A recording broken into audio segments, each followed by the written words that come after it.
Chola umpire అప్పుడుది. తుఫానికి సముద్ర వారిని దిగిపోయింది ఆలయం. ఇక్కడ 3 కిలోమీటర్ సముద్రం.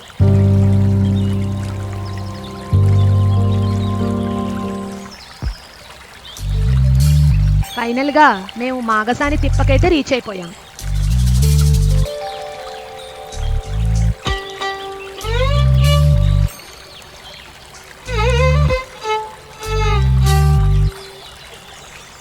నువ్వు వచ్చే, నేను వస్తాను. జాగ్రత్త.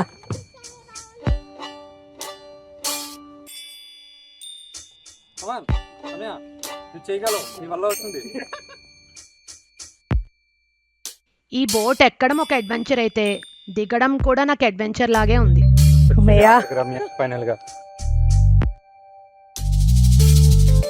ఈ ఊరు చూసారా, పల్లెటూరు అంటే ఇలాగే ఉంటుందా అన్నట్టుంది.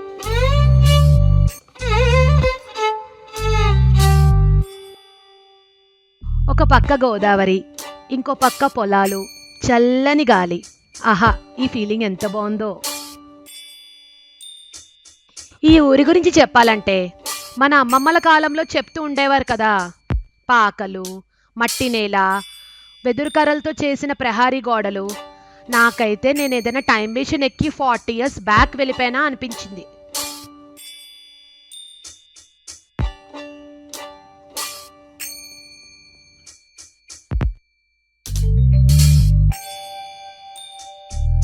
ఇప్పుడు మనం గుడి దగ్గరికి అయితే వచ్చేసాం.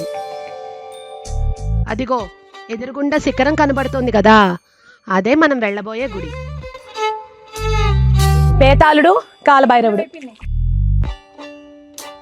ఇక్కడికి వస్తే మనకు తెలియని చాలా విషయాలు తెలుసుకోవచ్చు.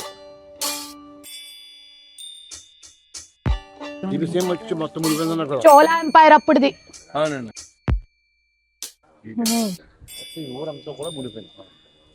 నేను ఆయన చూసాను, ఆయన వీడియోస్ లో చూసాను. నేను ఆయన పంతులు గారు చేస్తున్నారు కదా, ఆయన నేను వీడియోస్ లో చూసాను. మాట్లాడతారు, మాట్లాడించచ్చు, ఇన్ఫర్మేషన్ చూసాను. 1952లో తుఫానికి సముద్ర వారిని దిగిపోయింది ఆలయం. ఇక్కడ 3 కిలోమీటర్ సముద్రం. సముద్రం దిగిపోయింది కిందకి. సముద్రంలో తుఫానికి మొత్తం గుడి అంతా కూడా కిందకి దిగిపోయింది అనమాట. అప్పుడు అది అచ్చికత్తం చేయడానికి కుదరపోతాం, ఇసుక మ్యాట్ వేసేసి ఎలా పడితే అలాగైపోతే అప్పుడు గవ్వ మొత్తం దిగిపోయేలాగా ఉందని విగ్రహాన్ని తీసి ఇక్కడి నుంచి ఇక్కడ 3 కిలోమీటర్లు, ఇక్కడికి 3 కిలోమీటర్ల ఆలయం. అదే విగ్రహాన్ని తీసి మళ్ళీ పట్టుకొచ్చి ఇక్కడ పాకేసి పాకలో పట్టి మళ్ళీ 54 రెండో ప్రతిష్ఠ చేశారు. అయితే ఇది అతి పూర్వానికి 1000 సంవత్సరాల కిందది. చోళరాజుల పరిపాలన నాటి కాలం, ఇప్పటిది కూడా కాదు ఈ విగ్రహం. అయితే కాళభైరవం వేరు, కపాల భైరవం వేరు. ఒక్క రూపమే, కానీ కాళభైరవ అయితే అక్షయపాత్ర ఉంటుంది. దీనికి అక్షయపాత్ర అన్ని పురులే ఉంటాయి స్వామికి. అయితే సప్తసాగర సంగమంలో ఇది ఒక సంగమం. కాకినాడ చల్లంగి దగ్గర నుంచి వశిష్ఠ సంఘం అంత అంతర్వేది వరకు 7 మొగలు ఉన్నాయి. 7 మొగలు, ఇది 4వ మగ. మీరు వచ్చారు కదా గోదావరి నుంచి అలాగా చివరి భాగంలో మగ, ఇది 4. మా పక్కన కౌశికా సాగర సంఘం, ఇది గౌతంలో భారద్వాజ సాగర సంఘము. కౌశికా సాగర సంఘం ఈ పక్కన ఉంది. తర్వాత అంతర్వేది వశిష్ఠ సాగర సంగమం. అదే మాకు కాకినాడ మన అమావాస్య అంటే మాఘమాస అమావాస్య నుంచి లగాయతు చల్లంగ మాసం నుంచి ఇక మళ్ళీ అంతర్వేది ఏకాదశి, అంతర్వేది నరస్వామి కళ్యాణంతో ఈ సప్తసాగర సంగమాలన్నీ కూడా 10 మొగలోను చాలామంది తెలిసిన వాళ్ళు, పురాణం తెలిసిన వాళ్ళు, ఇది సంగమాల గురించి తెలిసిన వాళ్ళు వచ్చి స్నానం చేసి దండం పెట్టుకుని వెళ్తున్నారు. అతి పూర్వకాలంలో ఉండేటటువంటిది దైవ క్షేత్రం. ఇప్పుడు ఇక్కడ అభిషేకం ఉంది, అభిషేకం చేసుకుని తర్వాత వెళ్ళాలి.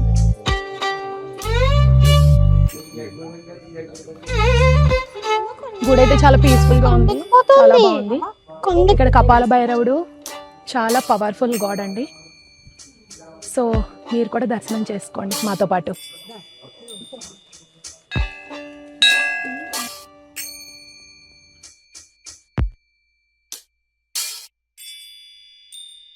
మేము అభిషేకానికైతే మొత్తం రెడీ చేసేసుకుంటున్నాం.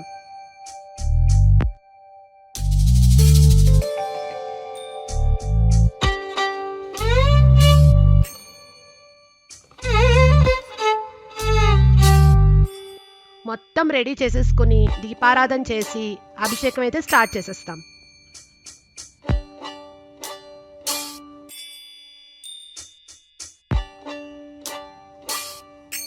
ఈ గుళ్ళో ఎవరైనా లోపలికి వెళ్ళి అభిషేకం చేసుకోవచ్చండి.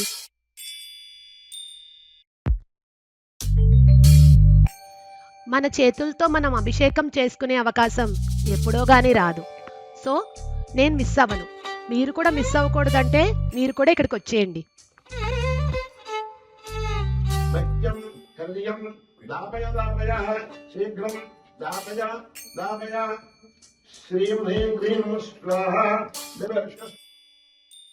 అభిషేకం అయిపోయాక గుడి చుట్టూ ఉన్న ప్లేస్ నంతా ఎక్స్ప్లోర్ చేశాను. చాలా బాగుంది.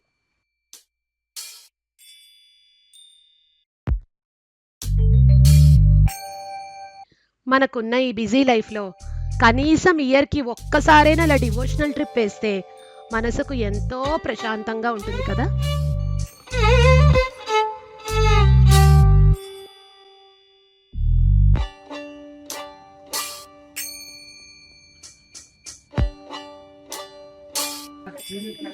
చాలా చల్లగా ఉంది బాబు, బాగుందండి, చాలా బాగుంది.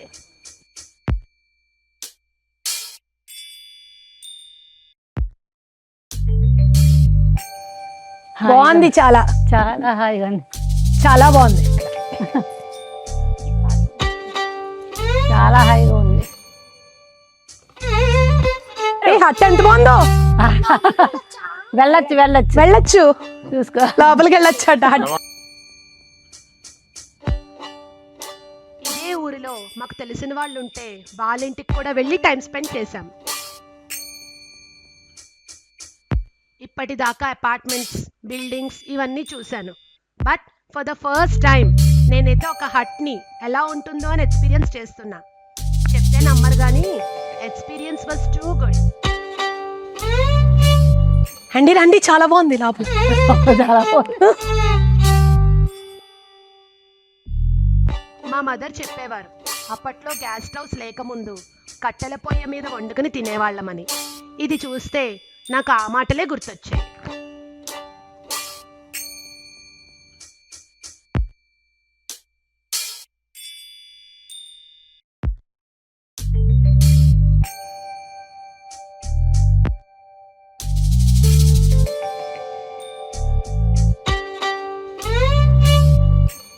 కట్టెల పోయేట కట్లు పోయిట వాడు అంటున్నాడు.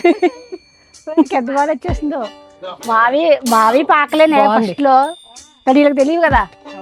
మాకు ఏమో చిన్నతనం గుర్తొస్తుంది. మనం ఉండలేని మనుషులు కాదు, ఉండేస్తామండి. ఉండలేమని ఏం కాదు.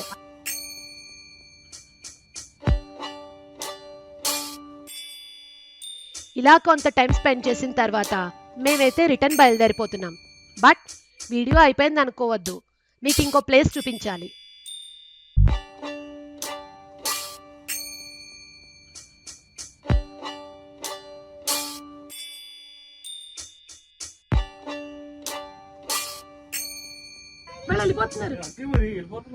మనం వెళ్తాం సముద్రం కొలరాట.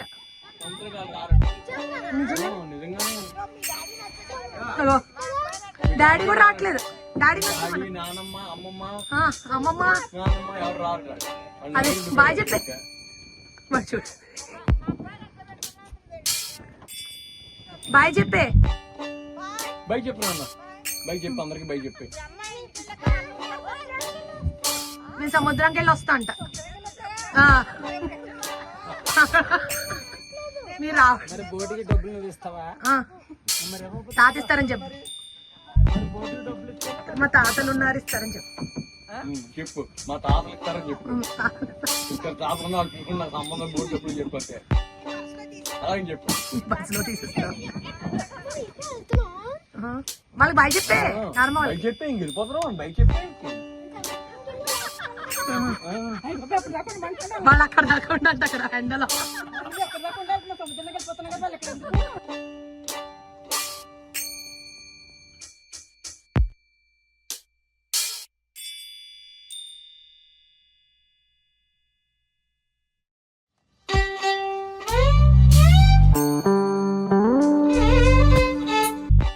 ఇలా బోట్లో నుండి దిగ్గానే మా ఆంటీ వాళ్ళ ఇంటికి వెళ్ళామండి. ప్రీవియస్గా పాక చూసాం కదా, ఇప్పుడు పెంకుటిళ్ళు అయితే చూస్తాం.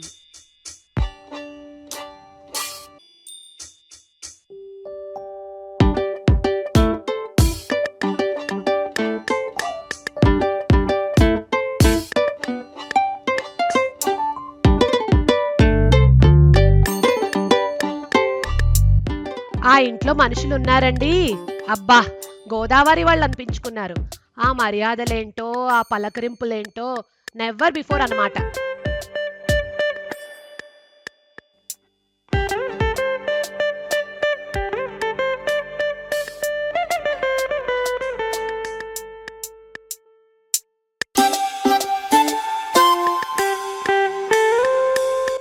మీకు ఎప్పుడైనా ఇలాంటి హౌస్కి వెళ్ళే అవకాశం వస్తే డోంట్ మిస్. అండ్ ఇక్కడితో ఈ వీడియోనైతే ఎండ్ చేసేస్తున్నాను. Thank you, bye bye.